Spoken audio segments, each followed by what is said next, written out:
Hello everyone, good morning. কেমন আছে সবাই? ভালো আছে নিশ্চয়ই। আমিও ভালো আছি। বরাবরের মতো আমি আমার আরেকটি নতুন ব্লগ নিয়ে তোমাদের সামনে চলে এসেছি। আর তোমরা যে যেখান থেকে আমার ভিডিওটা দেখছো, তোমাদের সবাইকে অনেক অনেক ওয়েলকাম। আশা করছি ভিডিওটা ভালো লাগবে তোমাদের। যদি ভিডিওটা ভালো লাগে অবশ্যই ভিডিওটাকে লাইক করো, আমাকে কমেন্ট করো, আর অবশ্যই একবার চ্যানেলটাকে সাবস্ক্রাইব করে দিও। তো সকালবেলা বদ্দি হচ্ছে আমার জন্য, আর আমাদের বাড়িতে একজন গেস্ট আসছে, তো তার জন্য আর কি চা বানাচ্ছে।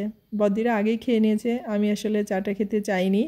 তো ওনার জন্য যখন বানাচ্ছে, তো বদ্দি বললো তুমিও একটু খাও। তো সে কারণেই বদ্দি আমাদের জন্য একটু চা বানাচ্ছে। আর আমাদের এই লাল চাটা কিন্তু অনেক সুন্দর কালার হয়, জানি না ভিডিওতে কতটা বোঝা যাচ্ছে। তবে এই চাটার কালার হওয়ার একটা রহস্য আছে। সেটা হচ্ছে আমাদের বাড়িতে এই যে বৃষ্টির জল দিয়ে চা বানানো হয়, মানে বৃষ্টির সময় আর কি জল রেখে দেই বয়ম ভরে, তারপরে এই যে ড্রাম ভরে। তো এটাকেই আর কি সারা বছর চার জন্য ব্যবহার করা হয়।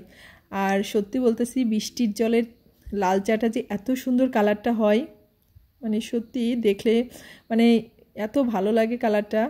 তো যাই হোক, কিন্তু এবার আর জলটা রাখা যাবে না, যেহেতু আমাদের অসুস পড়েছে। তো এই কারণেই এই ড্রাম ধরে আর কি সব জল ফেলে দেওয়া হবে। তাই বদ্দি আর কি বলতেছে সারা বছর ধরে কষ্ট করে আর কি জল জমিয়ে এই যে শশী পড়েছে, আর এই জলগুলো এখন ফেলে দিতে হবে। তো আমরা তো চা খেয়ে নিয়েছি। আর কে আসছে তোমাদের সাথে দেখাতে পারিনি, একজন বয়স্ক লোক আসছিলেন আর কি, বদ্দার দোকানের কাস্টমার।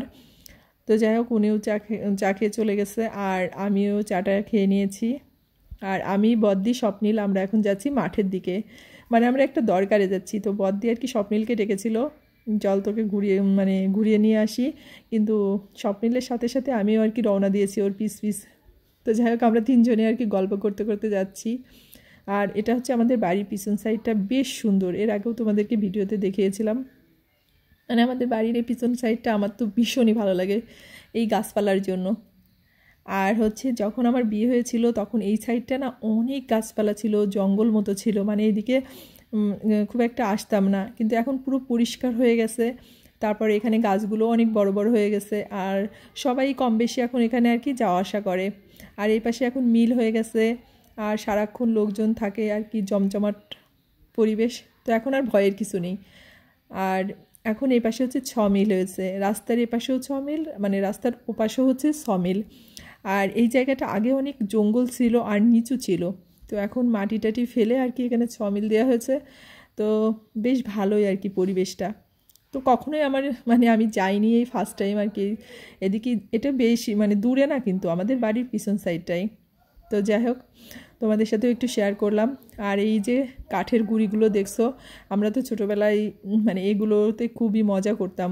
মানে স্কুলে যাওয়ার সময় আমাদের এই এলাকাতে একটা সমিল ছিল, আমরা সেই গুঁড়ির উপরে উঠে বসতাম, দৌড়াদৌড়ি করতাম, এই আর কি।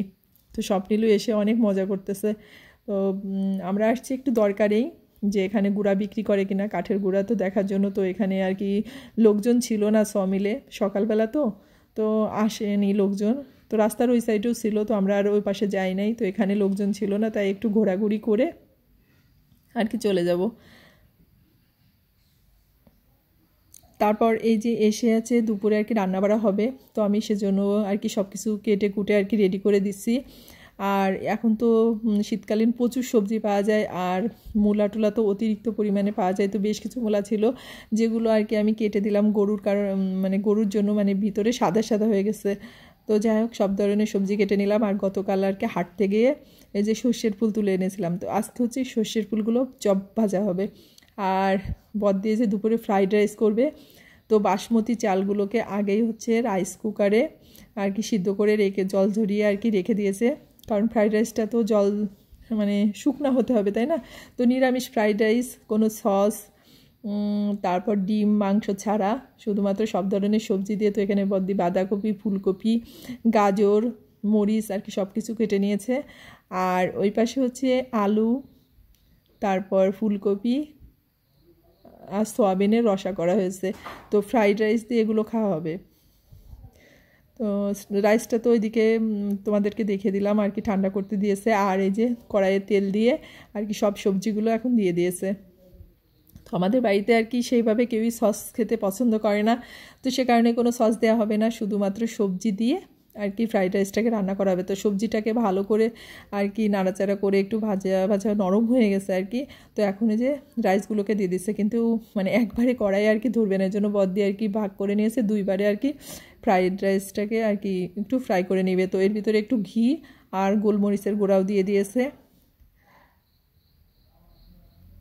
আর ফ্রাইড রাইসটা খেতে অনেক টেস্টি হয়েছিল, যদিও নিরামিষ। স্বপ্নিল তো ভেবেছিল কি না কী হবে, তবে আমার কাছে বেশ মজা লেগেছে।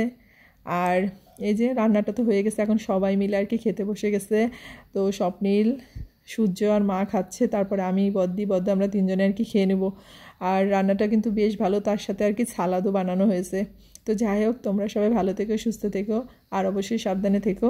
ভিডিওটা যদি ভালো লাগে অবশ্যই তোমরা লাইক কমেন্ট করতে ভুলো না, আর অবশ্যই আমার চ্যানেলটাকে সাবস্ক্রাইব করে আমার পাশে থেকো। ভালো থেকো সবাই।